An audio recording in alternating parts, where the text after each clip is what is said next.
What's going on, Blue Boys? Welcome back to Life of an Evertonian. This is a new channel, guys, created last week. And it was created off the back of Sean Dyche's performance last week. I found myself on the 70th to 75th minute furious with Sean Dyche. Not the lads that were out there, but in terms of the changes that the manager should have made. And this, for me, should have been done on around the 75th to 76th minute. Technically, 5 changes were made by Bournemouth. It's half a team. We've made none at that point. And I saw the likes of Seamus Coleman, Dwight McNeil, Tim Iraburum, because he'd ran his socks off. He never stopped for 75 minutes. And he ran himself into the ground. At least 3 changes should have been made at that point. I've seen it unfold. I'm in the top balcony. And I started... There was a guy next to me. I started feeling infuriation. I was furious how he couldn't see those changes that he needed to make. Now, obviously, you saw Mykolenko fold, and I was thinking to myself, if we had Ben Godfrey today, it'd have been a fantastic substitution. A little bit of athleticism, a little bit of speed. He'd have been a perfect substitution for Mykolenko. But you've got the likes of Ashley Young, who, yes, heading towards 40. He could have come on for him, but it's fresh legs. And that is what Everton needed to get over the line at the weekend. It was a sunny, glorious day. Massive appreciation and respect shown to Super Kevin Campbell. We felt a ton of emotions in terms of a good performance, 2 goals to celebrate, an amazing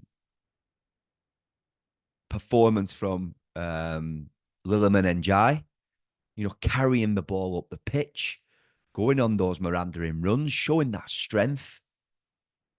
And he brought him off. The 2 substitutions that he made were, in terms of the substitutions, were too late anyway.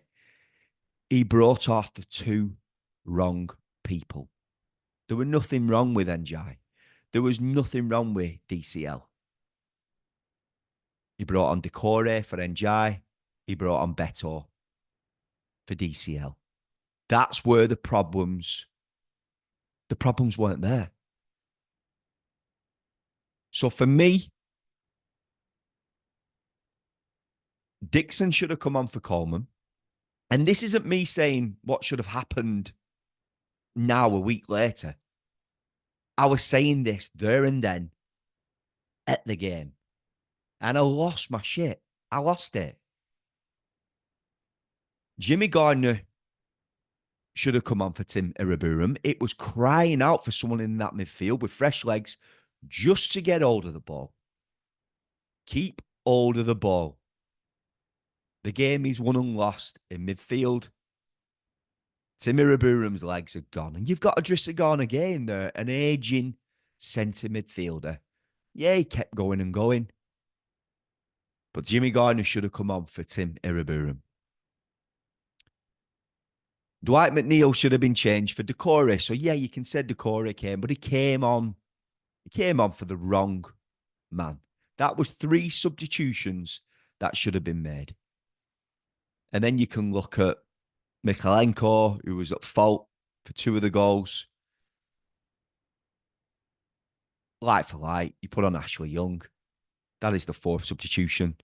And then Jake O'Brien. Bring him on. for Michael Keane. Bring him on for Michael Keane in the depths of the 80th minute.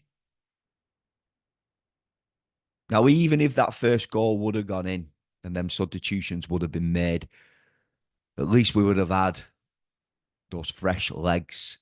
And if I'm a substitute on that Everton bench, and I'm even a 19-year-old kid in Dixon, and I'm seeing, my counterpart, I'm seeing someone who I want to look up to be in Seamus, I would be thinking, this manager's got no faith in me. You know, what does that add to his confidence?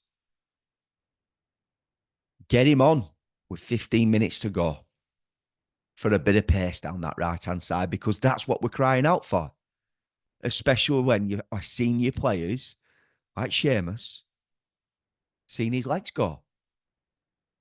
So, listen, it's a week on. It's been a tough week. Last Saturday was a fantastic day up until the 87th minute. But at least 10 minutes before that, I know most of us all saw those changes that should have been made. And last week's defeat is on Sean Dyche. They're the changes he should have made. That is my honest opinion. And he even said he felt it. He felt it coming. That's your job to stop that coming, that feeling, change it up a bit, instill some confidence into your bench players. It is a squad game. Even Lindstrom could have come on. There's options there now, guys. And even the signings of Mangala, who another centre mid, can come on now for Garner. You've got Jimmy Garner. You've got players in those positions. Obviously the position that I personally think we're struggling at is fullback areas, but it's time to get your arm round that shoulder, Dixon. Say, look, you're going to be giving your chance. You're going to get game time. Be ready. So it's that left back area for me is a struggle, and for that I do feel like we got rid of the wrong centre half. We shouldn't have got rid of Ben Godfrey, whether obviously he wanted the move or what, but we saw him last season, his athleticism, you saw his goal line clearances, his strength, his pace, and he would have been a fit for last week coming on and solid enough, making it solid, the left side of defence. But it's done. It's international break. We've got no stress this week. We've got Brozier who's come in. Hopefully he can be a part of the squad in the next 4 weeks, 4 to 5 weeks, if not sooner. And we have to move forward. Last week was tough on so many levels, where we thought that was going to be our first 3 points. Points on the board, good solid performance. They played really well. And they did. They did until the 86th, 87th minute. But for 10 minutes, we saw the legs. And then we saw the heads drop. Dyche, get it sorted. Because, for me, what options do we have other than keeping faith in this manager, getting behind the manager? It's for now. It isn't for, I don't feel it's for the long term. I keep thinking getting through this season in terms of let's stay up. there is a chance for a reset once we get, and I know I'm talking like 9 months away here to a year, but there is a chance for a reset going into the new stadium. There's so many players' contracts ending at the end of this season. Um, and this is no like disrespect on Seamus. Love him to stay on in terms of a voice and a leader. But we've got to be looking at those fullback areas. Um, Ashley Young's contract, Idrissa Gana Gay's contract, Dominic Calvert-Lewin, dodgy light, someone's telling me with um, Dominic Calvert-Lewin's contract. So there is a chance for a reset. And let's keep the faith. And I wanted to produce this content today, a week later after the game, on still how I'm feeling and how I saw things last Saturday, and what I'm hoping to see going forward this season from Everton. I go on my holiday tomorrow, so I'm not going to be on here producing any content until I get back. When we play Villa away, I will be in Greece, so I'll be watching that from a nice Greek bar. And let's hope for a result. Let's hope for non-mismanagement, and let's see if we can just get a result, guys. It's as simple as that. Let's come away with a point from Villa, a hard-fought point, and let's see some spirit and endeavour and some commitment again from the boys. And let's hope Sean Dyche can get this one right. If you appreciate this content, guys, just give us a thumbs up. Don't forget to subscribe to the channel if you haven't done so.